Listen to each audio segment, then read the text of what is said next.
Lagunas fue levantada en un bajío hostil, de copas frondosas. Una selva montaraz con lapachares, claros y lagunas, entre los cauces del río Negro y el riacho Arazá. Una reducción de indios guaycurú, la mayoría bipom, algunos mocoy y 2 tobas violinistas, había sido el primer arrojo evangelizador en esta tierra entre estas aguas. Los jesuitas habían dado a la reducción el nombre de San Fernando, en honor a Fernando III, el rey santo que mandó erigir las catedrales de Burgos y Toledo, y que, como tantos reyes de España, había sido elegido por el mismo Dios para echar al moro invasor. San Fernando murió en la catedral de Sevilla, de Porta ad Mundum Novum, donde aún su cuerpo incorrupto yace, según los fieles. Con fervor espiritual y aprovechando madera y brazos indios en esta parcela de Dios, la compañía apaciguó la histórica resistencia guaycurú, pero, historia conocida, la corona acusaría de conspiración a los jesuitas y al menos por un tiempo los echaría de sus dominios, como San Fernando el Moro. Refiere la historia conocida que los guaycurú se hallaban a gusto entre los padres, pero dicen, otra historia, que también al irse la compañía, los indios que quedaban vistieron de nuevo sus pieles de tigre, encendieron el fuego de antes y cantaron 3 noches seguidas, libando vino de algarroba. Decía uno de esos cantos: sufre la tierra en chacu de piedra, también el alma así encerrada. Quiero trepar la flor del lapacho, quiero pescar del río, del río.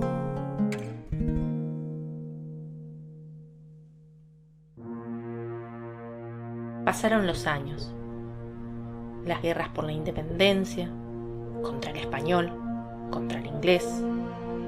Pasaron la banda oriental y los porteños, y la guerra contra el Paraguay. El avance de los ejércitos ejecutaba sus misiones. La pólvora y la inundación se llevaban los muertos. Cierta vez llegó un tal White, irlandés con título de propiedad. Entró en una barcaza de tarde por aquel río Negro. Lo acompañaban 2 blancos de barba, los hermanos Castelo, 2 mulatos y 10 indios. Los Castelo ayudaron a desembarcar. Le presentaron a White unos paisanos suyos y, apremiados por la rapidez con que surgía la noche, desanduvieron los meandros del río Negro rumbo al Paraná para llegar de vuelta a Corrientes de madrugada.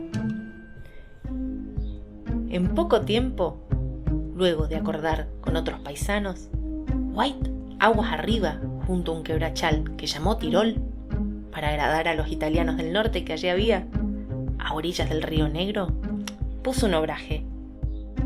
Después de hacerlo producir, aventuró una rebeldía. En su sangre, como si fluyera un antepasado romántico, corrió cierto delirio de altruismo. Armó a sus empleados y pidió a los nativos que le enseñaran las huellas, misteriosos terraplenes indios, que cruzaban las lagunas hasta las barrancas del Paraná. Por su parte, él les enseñó la disciplina del fusil y les predispuso el cuerpo para el combate armado. Los arengó en inglés y en español, y a los pocos meses tuvo un ejército ordenado. Comandante Guay lo llamaban sus soldados. El irlandés se definía rebelde y católico.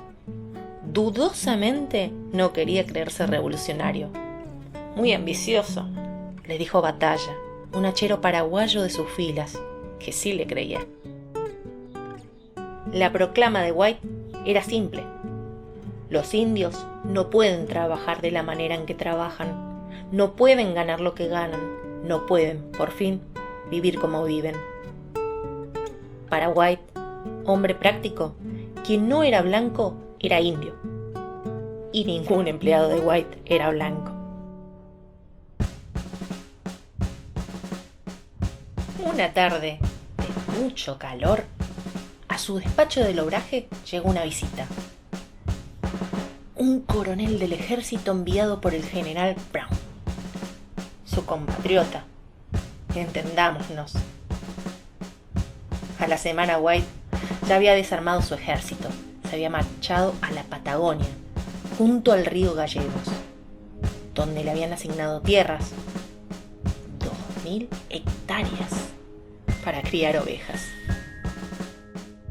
El negro Francia, un sambo segundo de White, pretendió rearmar a los hombres, pero un día amaneció con un agujero de bala en la pierna, otro en el pecho y uno más en la frente.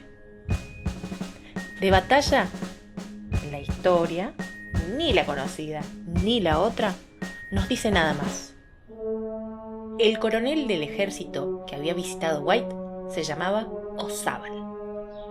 Luego de que White partiera al sur, O'Zábal ocupó un solar en la antigua reducción de San Fernando. Como defensa y medio de producción, levantó los obrajes a lo largo de los meandros del río. Trajo cheros correntinos y también conchabó indios tobas. A los correntinos, por seguridad, les dio una peacemaker y una cartuchera con balas. Si bien tenían el revólver y el nombre, no podían hacer la paz.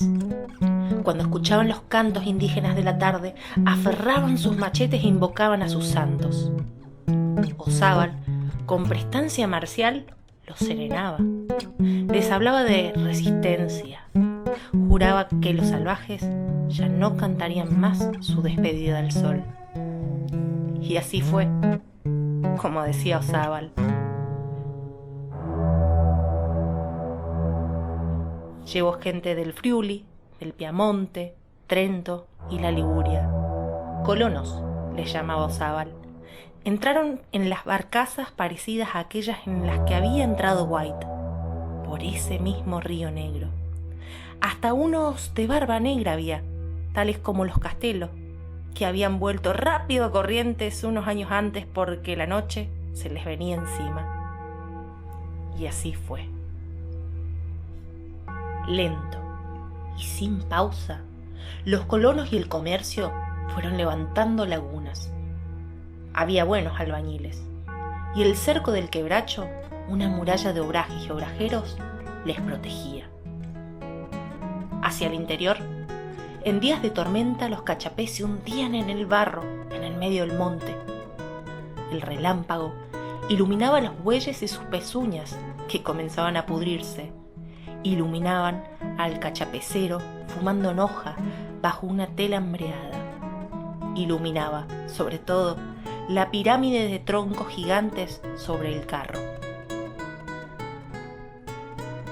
Los machos aún sentían los cortes en su madera muerta. Los obrajes y la fábrica alzaron luego más muros. Paseaban allí a los gigantes caídos.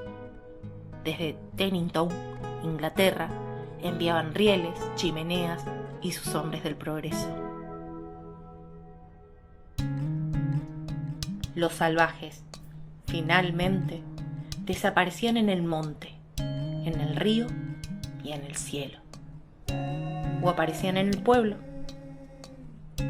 Como había jurado O'Zábal, no cantaban más. Después murieron los padres y les nacieron hijos de lagunas. Esos misteriosos terraplenes indios que White aprendió y desaprendió a cruzar, y las más de las lagunas están tapadas, rellenadas, ahí abajo, con escombros y tierra hostil. Y sobre ellas, sobre lagunas, esta ciudad que así se llama. Tema: Lagunas, de Germán Parmetler.